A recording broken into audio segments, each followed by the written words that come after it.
Possum up a simmon tree, raccoon on the ground. Raccoon said to the old possum, shake him Simmons down. And I said, little Liza Jane, ooh, she died on the train. Where the possum got to shaking, persimmons began to fall. Raccoon said, you son of a gun, I didn't want 'em all. And I said, little Liza Jane,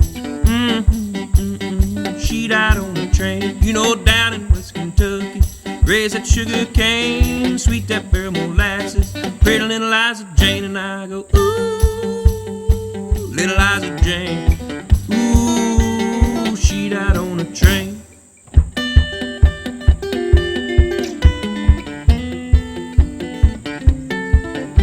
Well, I went to see my Liza, she met me at the door, shoes and stockings in her hand and her feet all over the floor. And I said, ooh, Simmons began to fall. Raccoon said, you son of a gun, I didn't want 'em all. And I said,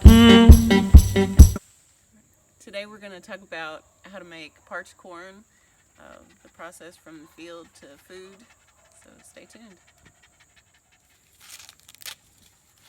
Alright, what Jennifer's doing is she's just pulling the corn back, not completely husking it. We're leaving the husk on the ends, and that's what you're going to use to tie up for it to dry, because you don't want to pick it already dry. It doesn't have as good a flavor. If you'll pick the corn when it's still a little green, I think you'll find it has a much better flavor and just works better all the way around. And what she's doing there is she's tying two of the corn cobs together, and this is how we do it. We tie it where it'll hang over a stick, and then we take the stick and we'll hang it in the rafters of our barn, or you would hang it in the rafters of your half face or whatever you had back then. But you can see, you leave it like that for a few weeks and the kernels will dent up, dry up nice, and then you can parch it and grind it, or parch it and eat it whole. Okay, so by the miracle of YouTube, it's miraculously about 3 weeks later, those squirrels have eaten our corn. And this is what you want it to look like. You get this nice dry dent. I mean, it is dehydrated in every sense of the word. Comes off pretty easy. If you use sweet corn, it's pretty tasty just as is. You really don't have to do much to it. I eat it like this all the time actually, but we're going to go ahead and do the parched corn with it.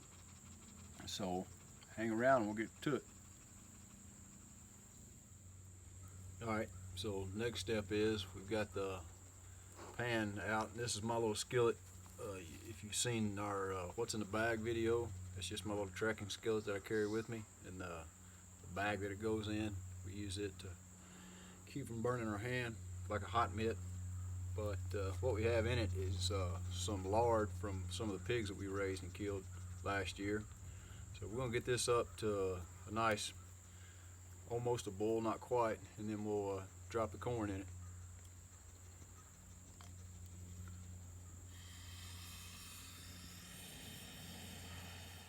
Well, our oil's nice and hot now, so we're just going to take our dried corn, roll it off the cob, and add a little bit at a time.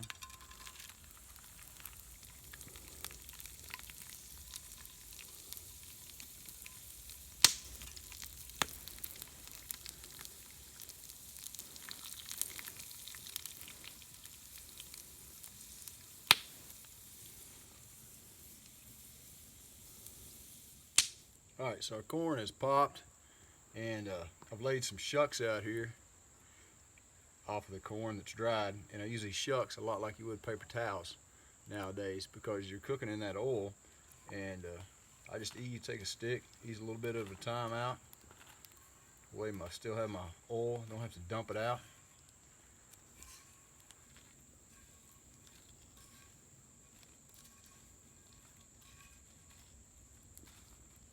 Spread it out a little bit.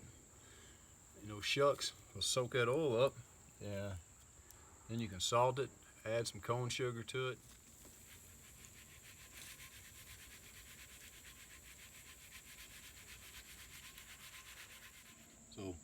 there it is. And what I'm going to do with this is I just make up ticking and linen bags, small foodstuff bags to carry in your pack. I just take it after it's done, dump it straight in the sack, tie it up, get your bag full, and you're ready to hit the trail.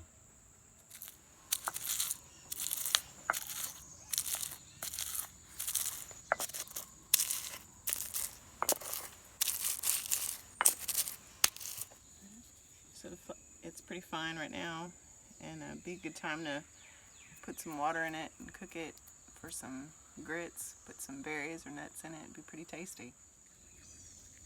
It is mountain cur approved.